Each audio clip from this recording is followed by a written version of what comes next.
She ripped my little girl's Labor Day banners right off our porch while my daughter cried, and something inside me finally snapped. I swore that if she tore one more piece, the whole neighborhood would see a fight they'd never forget. The whistle blew before I saw the hand rip. Red, white, and blue paper fluttered like wounded birds. Rhea screamed. Karen Larchmont snarled, "Unauthorized signage." Neighbors froze across Alder Quay, paper plates tilting, lemonade sweating, grills spitting. My chest shook like a dryer filled with bricks. Before we continue, please drop a like and comment below with your country and what time it is right now where you're watching. Whether it's sunrise in Australia, midnight in New York, afternoon in Canada, or evening in France, I want to know. Don't just sit back, tell me where in the world you are. Now, let's dive into the story. Rhea's Stars and Stripes chain dangled, torn. "Those are school banners," I said, voice scraping gravel. Karen tugged another strand, smirking. Rhea's eyes shined, wide as June moons. "Please don't," she whispered. Karen yanked harder, triumphant. I stepped off our porch, fists empty, heart full. "Stop." She laughed. "Rules are rules, Mr. Voss." Papers split. Pride split. The cul-de-sac went quiet except for cicadas. Rhea clutched a crumpled blue strip like a lifeline. My rage felt hot, clean, and old, older than the bricks, older than the HOA bylaws themselves. Beside Karen, a tow truck idled, driver bored, waiting for orders. "Violation noted," Karen said, marking a clipboard. She tore our big banner last, the one with Rhea's sloppy glitter letters. "Glory in the little things," it said yesterday. Today, glitter rained like tiny wounds. My neighbors watched, curious, hungry, pretending concern tasted like virtue and not gossip. I reached for the fallen pieces. Rhea's tears spotted the paper. "Dad," she whispered, "I made them for Labor Day." Ms. Kroll said community matters. I tasted rust. Karen turned, satisfied. Complaint filed. Fine coming. Rhea's sob caught wind, flew across lawns. My voice followed, louder. "You're not touching another thing." The tow truck driver killed his engine. Karen cocked her head, eyebrows sharp as staples. "Then make me." The clipboard clicked shut like a trap. Everyone leaned in. Somewhere, a grill flame popped, and something brighter ignited. Years later, at 45, I remember the summer we moved to 2405 Alder Quay, Graybridge, Michigan. Mortgage thin as paper, hope thick as stew, nerves humming. Back then, I sold office chairs at Hevelson Supply, talking lumbar and mesh to managers who measured loyalty by sitting still. My sister, Mavis, said I needed spine. Rhea was 7, obsessed with stickers, band music, and Ms. Kroll, who said Labor Day celebrated working people like me. We cut banners at our wobbly kitchen table. Karen Larchmont introduced herself with a warning. No lawn sculptures, no door flags, no porch signage. Her smile felt like laminate, shiny, thin, impossible to repair once cracked. Mavis laughed afterward. She lives to iron air. Mavis had her own landlord battles across town, rent hikes arriving like weather. She hated bullies, especially ones with clipboards. By mid-August, neighbors treated Karen like weather too. Predict her, dodge her, never challenge her. I learned to nod, to tuck, to measure compliance like fence lines. Then Rhea brought home the school project, red, white, and blue paper strips, gluey stars, a crooked banner that said we build tomorrow. She asked to decorate the porch. I checked the rules thrice. Temporary seasonal decor, it said, within reason. What is reason to a child showing pride? What is season to a woman who polices July? We taped the chains with blue painter's tape, careful as surgeons. Rhea danced. I felt like a better father, just for letting color breathe. Karen noticed immediately. She didn't bring her smile that day, only the rulebook and a rumor about fines. I thought I could bargain. I was wrong. The calendar marched toward Labor Day. Karen started with notes. Remove before dusk. Tape not allowed. Color palette must be neutral. Our porch looked like a crime scene marked by beige preferences and printed threats. I tried polite replies, adding thank yous like bubble wrap. She answered with citations, subclauses, and a tone that said power is sweeter when shared with no one. At Hevelson Supply, my commission slipped. Corporate reshuffled territories, moved chairs like chess, humans like checkers. Bills left red fingerprints on our calendar. Rhea asked if overtime was a holiday. Mavis called nightly with her landlord saga. He raised rent again, says the market's a river, always rising. She laughed sharp. We're building boats from coupons, called her. Rhea's music teacher planned a neighborhood mini-parade for Labor Day. Kids would show their banners. Ms. Kroll wrote, "Community display encourages pride." Karen read it as provocation.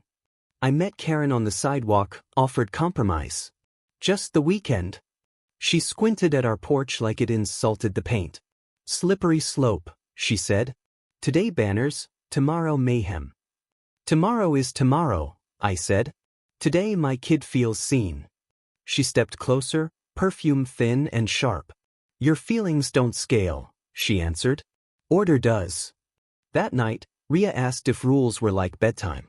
Sometimes, I said. But rules should help, not hurt. She nodded, gluing another star, whispering, help, not hurt. I should have called the board, rallied neighbors, taken photos, lawyered the commas. Instead, I trusted reason. Reason doesn't work where power gets bored. Morning came bright as brass. Rhea hung the big banner herself. Karen arrived with a tow truck behind her like punctuation. I felt the story picking its fight. We returned to the ripping, because all stories bend toward the sound that wakes the sleeping part of you. Paper tears. Childhood tears. Something old inside tears too.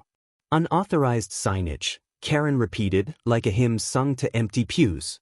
The tow truck driver watched the sky. Neighbors set down coleslaw, held breath the way people hold money. I saw Rhea's face and remembered my father losing hours at the forge, coming home with oil hands and quiet eyes, saying, "Dignity's the only tool nobody loans you." Put it down, I said to Karen, stepping between her and our porch.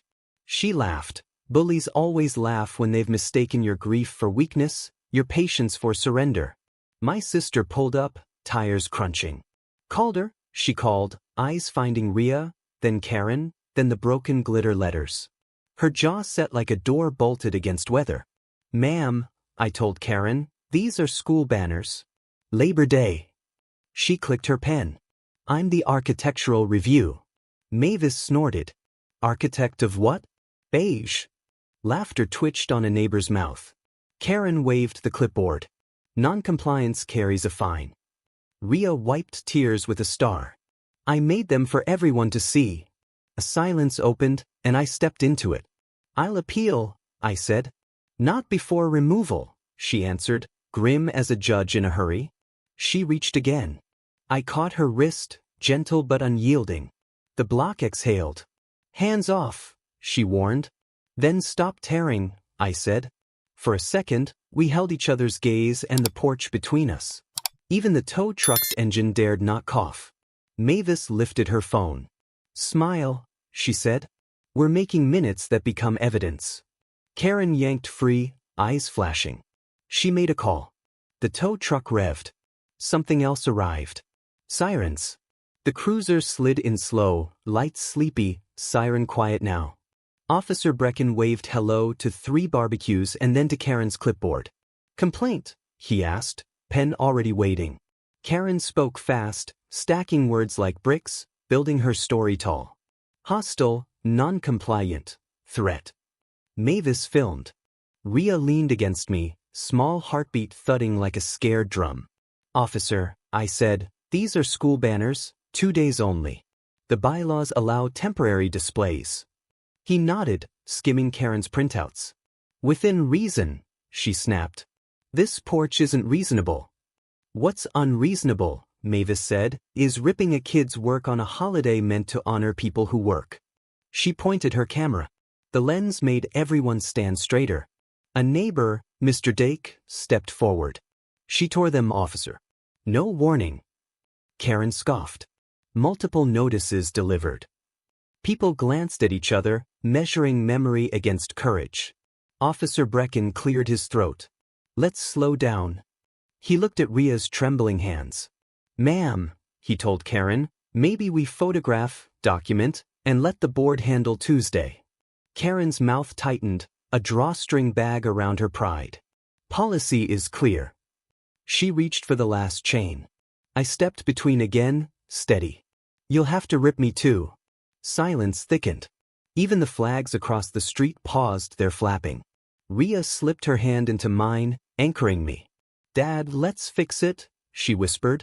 "We will," I promised. Officer Brecken raised a calming palm. "No one touch anything else." He radioed for a supervisor. Karen stared holes through me. Somewhere, burgers hissed, as if applauding restraint. Mavis typed furiously.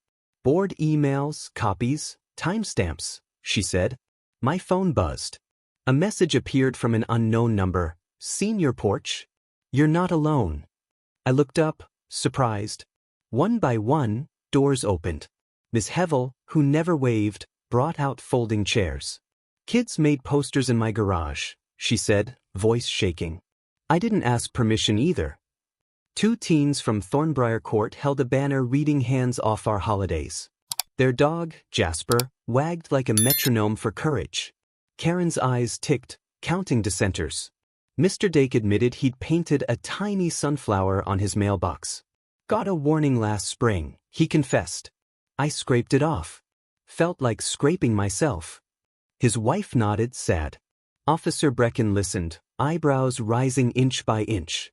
"Patterns matter," he said, writing notes. Karen called the board president, Thaddeus Pike, a man who loved bylaws like lullabies. Thaddeus arrived in a golf cart, tie red as a yield sign. "The escalate," he said, as if it were a color we could choose. Karen thrust him the clipboard, eager. He scanned, frowned. "Temporary displays allowed, section 14. Karen pointed. "Within reason." He looked at Ria, cheeks wet, glitter on her knuckles. His expression shifted, softening against something human. "Today is Labor Day weekend," Thaddeus said slowly. "These look reasonable." Karen's face froze, a lake in January. "Precedent," she whispered like a curse. "Chaos follows lack of backbone." Mavis stepped forward, voice steady. "Backbone is saying yes when a child makes art for her neighbors." People murmured agreement, finding their voices like coats forgotten in closets. Thaddeus sighed. "Leave them for the weekend. Review Tuesday." Karen's jaw shadowed storm. Unsafe precedent. She turned to go, then spun back, fingers twitching, and reached for the glitter banner anyway. I lifted my palm, not touching, just stopping the motion with will. "No." The tow truck idled impatiently. Jasper barked once. Karen's hand hovered, then closed into a fist. That hovering fist opened a door in my memory I'd kept nailed shut. Dad's union meeting, the day the new manager cut overtime and security in one breathless speech. I remembered Dad's steady hands trembling, his voice small against a man with a microphone. "We build your profits," he'd said. The mic answered with feedback, a sneer. In our kitchen now, decades later, Ria's tears traced those old tracks. This fight wasn't only porch paper. It was who gets to say what dignity looks like publicly. Karen's radio crackled. "Stand down until Tuesday," Thaddeus repeated. She paced, measuring the space where control used to stand obedient. Some bullies crave victory, others crave the performance. "Ria," I whispered, kneeling. "Want to say something?" She nodded, swallowing. She faced Karen, voice thin but brave. "I made these with my class. We honored our parents' work." Something shifted, a plank creaking under the weight of truth. Thaddeus nodded. Officer Brecken's shoulders eased. Karen blinked. The tow truck driver finally turned off his engine. Mavis squeezed my shoulder. "Speak now," she said, "not as a porch owner, but as a working man." I stood, heart pounding, words marching up from years of swallowed no's. "On Tuesday," I told Thaddeus, "you'll find every instance of selective enforcement. Mailboxes painted beige while warnings target color. Flags allowed for games, not for labor pride." Neighbors murmured. Receipts appeared, emails, photos, dates. Suddenly, we weren't isolated. Our stories braided like the paper chains Ria had made. Karen's face tightened, then smoothed, a mask refastened. Appeal noted, Thaddeus said. Weekend grace stands. Karen stepped back, but only a step. You will regret this disorder, she whispered. Then her phone buzzed, and her eyes widened. Karen's phone glowed with a text. She turned away, but Mavis's camera caught the sender. Pike, stop caving. Another text arrived. Vendors complain. Keep streets pristine. Politics wore khakis. Thaddeus stiffened. Whose number? He asked. Karen tucked the phone away. The neighborhood didn't blink. We'd seen behind the curtain. Rules weren't neutral. They had sponsors and goals. Officer Brecken's supervisor, Sergeant Laro, rolled up. He saw children, paper, grills, one furious woman, one exhausted man, and a block choosing itself. Everyone safe? He asked. Heads nodded. Mavis posted the video. Within minutes, phones buzzed like cicadas. Comments flickered. My HO did this. They fined me for chalk drawings. Labor Day is for people, not plants. Thaddeus adjusted his tie, listening to the neighborhood's rising hum. Karen, he said, we protect property values, yes, but we also protect the fabric that makes property worth anything. She exhaled, something like disbelief. Sentiment doesn't mow lawns. I answered gently, neither does cruelty. Ria offered Karen a small star sticker, edges bent from tears. You can have this. Karen stared at the sticker like it might explode. No one laughed. Even Jasper's tail slowed reverently. Karen's lips parted, an apology struggling, then shrinking, then hiding again. Sergeant Laro cleared his throat. Peaceful resolution. Banners remain through Monday. Board reviews Tuesday. No further interference. He nodded at me, then at Ria. Nice work, kiddo. Karen turned to leave, then paused. You're setting expectations you can't maintain, she said to Thaddeus. He met her gaze. We can maintain decency. For once, he sounded sure. As she walked away, a gust lifted the glitter banner back onto its hook. Neighbors cheered softly. But Karen looked over her shoulder and smiled like trouble scheduled itself. Night settled, grills dimmed. Kids practiced the mini parade route along Alder Quay. Ria slept curled around a paper star. I drafted our appeal, lines straight as fence pickets. Mavis cross-referenced bylaws, highlighting contradictions like popcorn. Look, she said, holiday exemption applies to display celebrating civic tradition. Labor Day qualifies. Their newsletter even listed it last year. We printed photos of sports flags, graduation banners, realtor balloons, no fines. Selective enforcement is a mirror bullies hate. I cleaned it for Tuesday, set it where everyone must look. At dawn, someone slipped a note under our door. Check the HOA site. I opened the laptop. A new post announced strict enforcement with a photo of our porch. Karen had posted overnight, calling for emergency action. Comments rippled. Some clapped, others sighed. Then a reply from the board's legal counsel appeared. Emergency actions require notice. Post rescinded. By mid-morning, a few neighbors removed their small decorations, fear rehearsing old steps. I walked door to door, handing copies of the rule that defended them. Stand with us. The parade began at noon. Kids marched with paper drums and banners, banging out courage. Miss Kroll cried openly, saying, "This is the lesson." Even Thaddeus clapped, sheepish, human. Karen reappeared, hair perfect, temper lacquered. She brought measuring tapes, a printed, sightline standard, and 2 committee volunteers who looked embarrassed to be there on a holiday. She reached for our big banner again, daring the street. My heart stayed steady. We had evidence, people, and a promise from the sergeant. Ria stood taller beside me. "Touch it," Mavis said quietly, "and you touch all of us." Karen hesitated. Then the tow truck driver stepped forward, surprising everyone. "Lady," he said, "I'm off the clock." Tuesday hearings started early, because the neighborhood brought Tuesday to Monday. On the lawn, Thaddeus set up a folding table, pens, minutes, and something like humility. We spoke first. I told the story straight.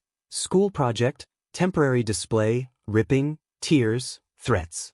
Mavis presented the pattern. Neighbors lined up, ordinary people carrying extraordinary patience. Thaddeus read the rule aloud. Within reason. He looked at Rhea. What's reason? She answered softly, letting people be proud, but not blocking the sidewalk. Laughter loosened shoulders everywhere. Karen defended her stance, citing visual clutter, market expectations, slippery slope. Yet the slope looked more like a staircase now, each step labeled holiday, family, community, work. The board voted. 3 for, 1 against, 1 abstained. Temporary civic displays allowed through holidays, Thaddeus announced. No fines. Apology recommended. He turned to Karen, waiting. She swallowed. For a heartbeat, pride fought mercy. Then she faced Rhea. I'm sorry I tore your work. The words walked out awkwardly, but they reached the right doorstep. Rhea handed her the bent star. You can keep it, she said. Karen took it with 2 fingers, then with her whole hand. Something changed, small but possible.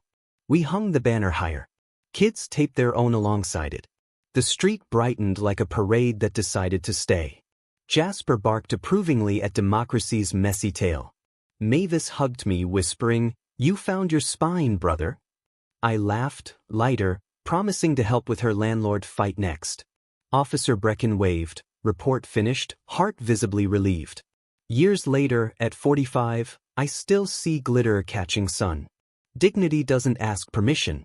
Community is a banner we hold together. And when bullies reach, our hands reach back.